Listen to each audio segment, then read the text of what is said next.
بڑائی کبریائی بزرگی اللہ رب العالمین کے لیے خاص ہے۔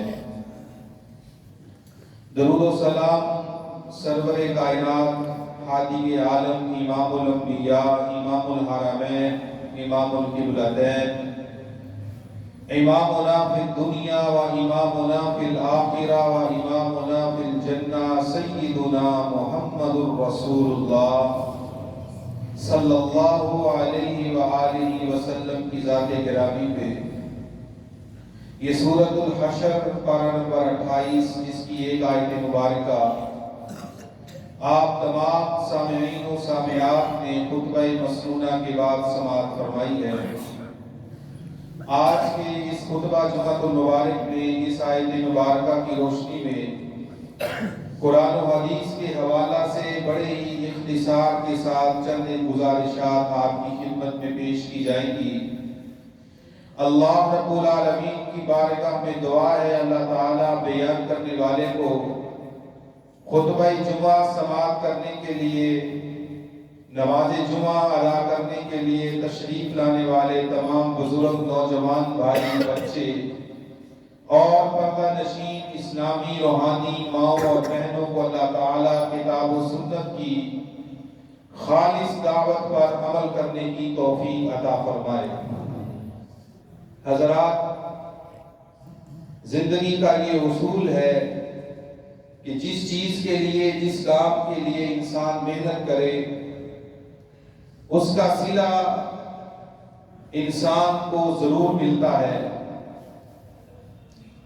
دنیاوی اعتبار سے آپ دیکھ لیجئے، جس کام کے لیے بھی آپ ایفرٹ کرتے ہیں، کوشش کرتے ہیں، محنت کرتے ہیں، جد و جہد کرتے ہیں، اس کا پھل، اس کا بدلہ اور اس کا صلہ آپ کو ضرور ملتا ہے۔ اگر یہ کوشش صرف دنیا کی حد تک محدود ہے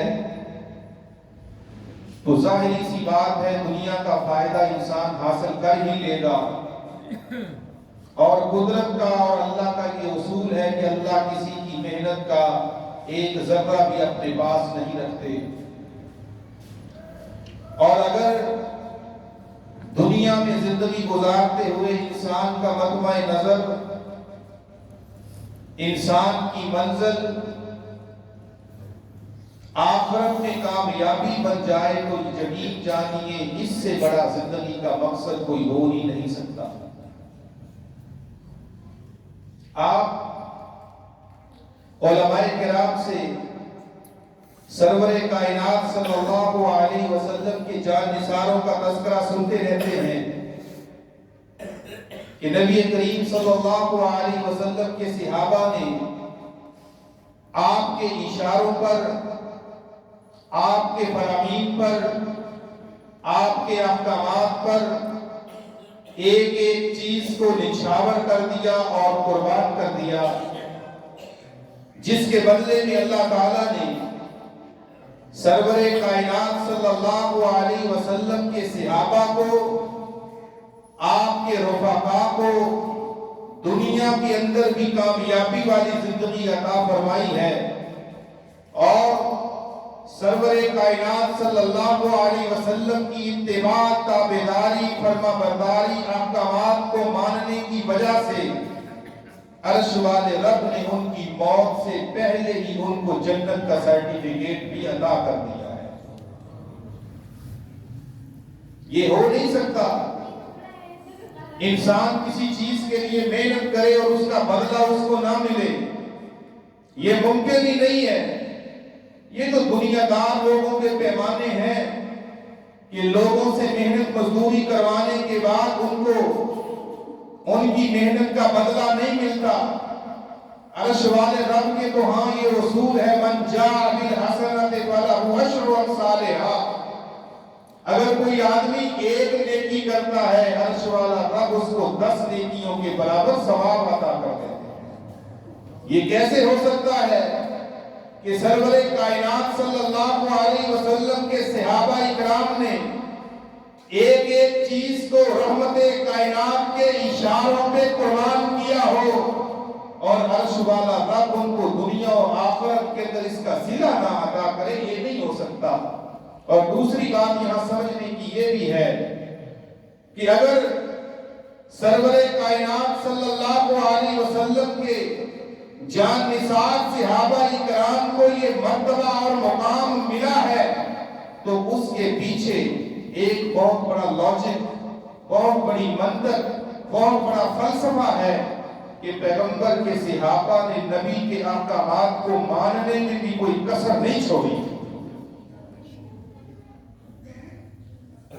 آئیے آج کے خطبہ جمعہ المبارک میں سرور کائنات صلی اللہ علیہ وسلم کے چچا زاد بھائی، نبی کے اہل بیت کے فرد، نبی کریم صلی اللہ علیہ وسلم کے چچا کے بیٹے، آپ صلی اللہ علیہ وسلم کی زوجہ محترمہ سیدہ میمونہ رضی اللہ تعالی عنہا کے سگے بھانجے، اہل بیت کے فرد، امام القرآن، مفسر قرآن، حبر الامہ اور امت محمدیہ کے سب سے بڑے عالم سیدنا ابن عباس رضی اللہ تعالیٰ عنہما کا تذکرہ کرتے ہیں کہ جنہوں نے اپنی حیات کے صرف 10 یا 12 سالوں تک نبی کی رفاقت کو حاصل کیا ہے، جب سرور کائنات صلی اللہ علیہ وسلم کی وفات ہوئی اس وقت ابن عباس رضی اللہ تعالیٰ عنہما کی عمر صرف 10 یا 12 سال تھی۔ یہ چھوٹے سے بچے تھے۔ ایک دن نبی کریم صلی اللہ علیہ وسلم کے گھر میں جاتے ہیں اور جا کر اپنی خالہ کو کہتے ہیں، خالہ جان میں آپ کے گھر میں ایک رات گزارنا چاہتا ہوں، سونا چاہتا ہوں، ایک رات آپ کے گھر میں بسر کرنا چاہتا ہوں۔ سیدہ میمونہ زوجہ رسول صلی اللہ علیہ وسلم کیا جواب دیتی ہے، اے میرے پیارے بھتیجے، میں بھی تم سے اتنی ہی محبت کرتی ہوں، تم میرے سگے بھتیجے ہو، لیکن ہمارے گھر کا عالم یہ ہے کہ ہمارے کمرے کے اندر تیسرے بندے کے سونے کی گنجائش ہی نہیں۔ اللہ اکبر۔ سیدہ عائشہ رضی اللہ تعالی عنہ کا حجرہ، جہاں تیسری چارپائی ڈالنے کی جگہ ہی نہیں ہوتی، عرش والے رب نے اس جگہ کو جنت کا ٹکڑا ہی بنا دیا۔ ما بین بیتی و منبری روضۃ من ریاض الجنہ، جو جگہ پیغمبر کے گھر سے لے کر پیغمبر کے منبر تک ہے، عرش والا رب اس کو جنت کا ٹکڑا شمار کر رہے ہیں۔ آئیے حضرات گرامی، میں بلا تمہید اپنی بات کو آگے لے کر چلوں۔ سیدہ میمونہ رضی اللہ تعالیٰ عنہ کہتی ہیں، اے میرے پیارے بھتیجے، ہمارے کمرے میں اور ہمارے گھر میں تیسرے بندے کے سونے کی جگہ نہیں ہے۔ حضرت ابن عباس کیا کہتے ہیں، اے خالہ جان میں سرانے والی سائٹ پر بس مجھے تھوڑی سی جگہ ہی چاہیے، میں نبی کے گھر میں ایک رات گزارنا چاہتا ہوں۔ اصرار انکار پہ غالب آتا رہا، آخر پر سیدہ میمونہ رضی اللہ تعالیٰ عنہ کہتی ہیں، جی بھتیجے ٹھیک ہے، آپ ہمارے گھر میں رات گزار لیجئے گا۔ نماز عشاء ادا کرنے کے بعد ابن عباس رضی اللہ تعالیٰ عنہ رحمت کائنات صلی اللہ علیہ وسلم کے گھر میں چلے جاتے ہیں۔ آدھی رات گزر جاتی ہے، سرور کائنات صلی اللہ علیہ وسلم نماز تہجد ادا کرنے کے لیے بیدار ہوتے ہیں، اور ابن عباس اپنے چھوٹے چھوٹے قدموں کو اٹھاتے ہوئے رحمت کائنات کے لیے وضو کرنے کے لیے پانی رکھتے ہیں۔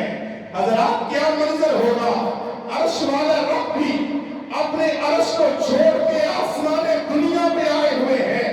آدھی رات کا وقت ہے، رات ڈھل چکی ہے، پورا عالم سویا ہوا ہے، اور رب کی جانب سے کیا منادیاں کی جا رہی ہیں، حل من مستغفر، اگر کوئی بخشش طلب کرنے والا ہے تو اللہ کی بارگاہ میں آ کر اپنے گناہوں کو معاف کروا دے۔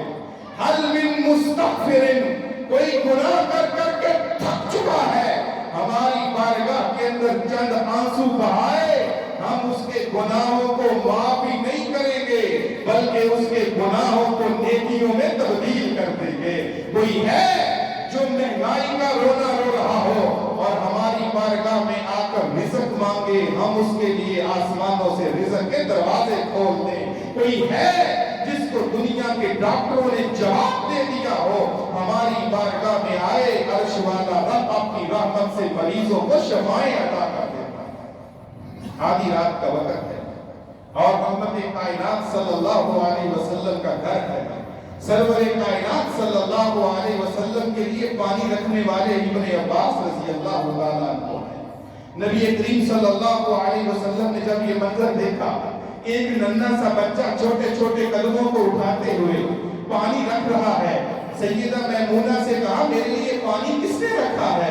سیدہ میمونہ رضی اللہ تعالیٰ عنہ عرض کرتی ہیں آقا میرے بھانجے ابن عباس نے رکھا ہے۔ سرور کائنات نے جب یہ الفاظ سنے، اپنے رحمت والے ہاتھوں کو بارگاہ الہی میں اٹھایا۔ نماز تہجد کا ٹائم ہے، دعا کرنے والے محمد رسول اللہ ہے، جن جیسا کائنات میں عرش والے رب نے مقام والے نبی کو بھی پیدا نہیں کیا۔ نبی سارے مقام والے ہوتے ہیں، نبی سارے مرتبے والے ہوتے ہیں، لیکن تمام انبیاء کرام کے ایمان اگر بنایا گیا ہے تو آمنہ کے لال محمد رسول اللہ کو بنایا گیا ہے۔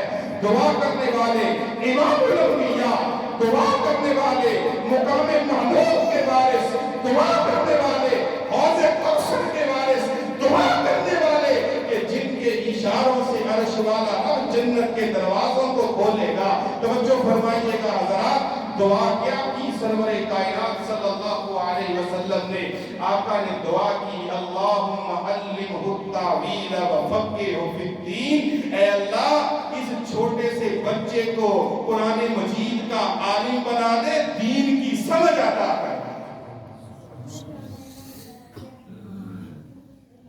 اگر کسی آدمی کا بچہ حافظ قرآن بن جائے، قاری قرآن بن جائے، عالم دین بن جائے، تو حضرات خوش ہوا کرو، عرش والے رب نے کائنات کی بڑی سے بڑے خزانوں کو ہمارے گھر میں ڈال دیا ہے۔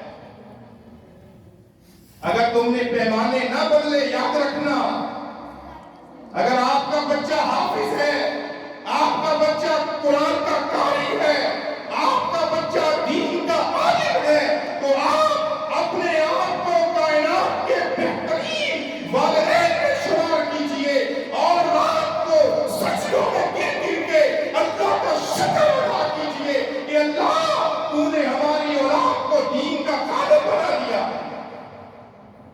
اگر ان حافظوں کی، عالموں کی اور دینداروں کی قدر نہیں کرنی تو اور کیا نہیں کرنی؟ اگر ان کو عزت کی نگاہ سے نہیں دیکھنا تو پھر میں نے تو سب کو عزت کی نگاہ سے دیکھنا ہے۔ سرور کائنات صلی اللہ علیہ وسلم نے دعا بھی دے دی اور اپنے شفقت والے ہاتھ کو ابن عباس کے سر پہ بھی رکھا، اور بعض روایات میں آتا ہے وَتَّفَلَ فِي فِيهِ، اور سرور کائنات صلی اللہ علیہ وسلم نے اپنی تھوک مبارک کو ابن عباس رضی اللہ عنہما کے منہ کے اندر ڈالا۔ یہ تھوک عام تھوک نہیں ہے، اگر یہ تھوک زخموں پہ لگتا تھا عرش والا رب ٹوٹی ہوئی ہڈیوں کو چھوڑ دیا کرتا تھا۔ یہ کسی عام بندے کا تھوک ہے؟ سرور کائنات صلی اللہ علیہ وسلم نماز تہجد ادا کرنے کے لیے کھڑے ہوئے۔ ابن عباس رضی اللہ تعالیٰ عنہ نبی علیہ السلام سے پچھلی صف میں کھڑے ہو گئے۔ سرور اور یہ مسئلہ بھی سمجھ لو، اگر 3 آدمی ہیں تو ظاہر ہے ایک امام بنے گا، 2 آدمی جماعت کروائیں گے۔ اگر آدمی 2 ہی ہیں، 2 آدمی نہیں جماعت کروا سکتے ہیں۔ اگر آپ سفر میں ہیں یا کسی ایسی جگہ پر ہیں کہ تیسرا آدمی اویلیبل نہیں ہے، آپ کے ساتھ تیسرا بندہ نہیں ہے، تو 2 آدمی بھی جماعت کروا سکتے ہیں۔ امام بائیں جانب کھڑا ہوگا، مقتدی دائیں جانب کھڑا ہوگا۔ ابن عباس رضی اللہ تعالیٰ عنہما سرور کائنات صلی اللہ علیہ وآلہ وسلم کے پیچھے کھڑے ہوئے۔